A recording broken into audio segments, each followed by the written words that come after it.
السلام عليكم ورحمة الله وبركاته. صباح الخير على الجميع.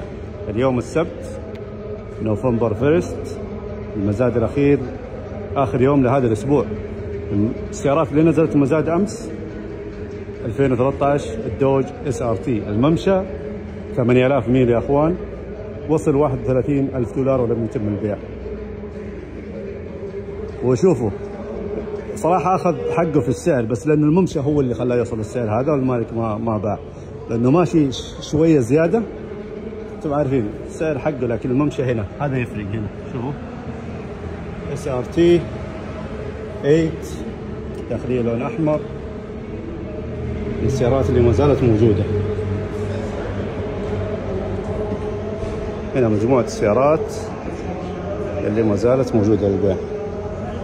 طبعا وصل 31 ولم يتم البيع، أكيد المالك يبحث عن سعر أعلى. الديفندر هذا كم وصل يا أخوان؟ هذا اللي ماشي 5000 أتوقع، وصل 60,000 دولار.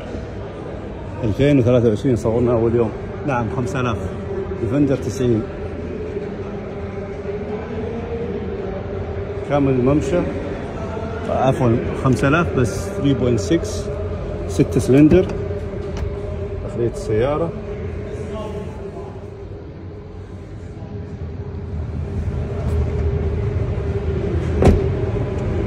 ستين ولم يتم البيع. البليزر هذا كم وصل؟ وصل 56 موديل 71.